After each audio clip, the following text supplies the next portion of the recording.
Taking deep, steadying breaths, I trashed the ridiculous idea and waited for them to finalize whatever they were discussing with the officer at the door. It was a brief wait during which my bed became dampened with the sweat streaming out of my pores. Add urine to the mix, because I could swear I perceived something like that too. They strode over, closely followed by the bully-looking officer. "Miss Emma!" Suddenly, a loud ringing sound in my ears shut down my ability to hear sounds. I was frightened, numb, and deaf? What was happening to me?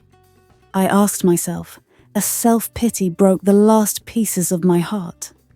All I could do was stare at the lady's moving lips, while tears mixed with mucus dripping out of my nostrils streamed down my face.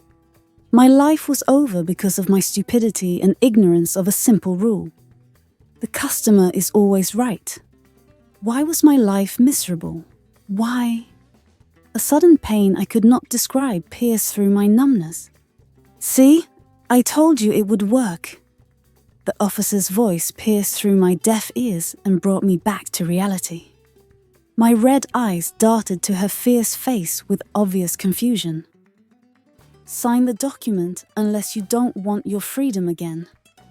You have no right to assault my client. What is wrong with you?" Her client? Freedom? What were they talking about? I slowly turned my head to look at the lady standing next to Soon, but my eyes lingered on his face. He had a couple of bruises, thanks to me. Blinking rapidly, I focused on the lady instead. She was obviously angry with the police officer. "Whose freedom?" I asked myself, still unable to utter a word. They were all staring at me, so I felt a sudden need to say something. I tried to clear my throat, but ended up coughing violently. Seun dashed back, covering his nose as if I had COVID-19. He flung an envelope at me and literally ran from the ward. The lady picked up the envelope, waited for me to calm down before pulling the only chair in the room closer to my bed. She turned out to be one of our hotel's legal reps.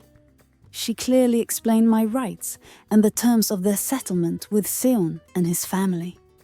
It turned out that the hotel, armed with several videos of Seon serially assaulting our staff, was ready to sue him and go public. That was when Seon's father stepped in.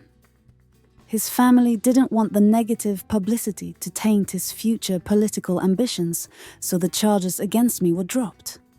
At that moment, although I was too exhausted to cry, the joy I felt was overwhelming. The envelope Seon left contained a check. Yes, I and the staff I was defending were handsomely compensated. How much was it? Well, all I can say is that the figure made me faint again. And when I recovered, I cried and sang praises for hours. The other patients joined in, and the ward became a mini crusade ground when some people started speaking in tongues. Anyway, to cut this long story short, I eventually got to take vacation to Obudu Cattle Ranch off my bucket list after my brief stop over at the orphanage to celebrate Christmas with my large and still growing family. I made sure the kids had the best Christmas celebration since I could afford it. My levels changed, and I resigned from my job after I eventually started a small business of my own. Sorry my story took a long time, but yeah, it was a December to remember, and one I would never forget in a hurry, because of the lessons learned. End.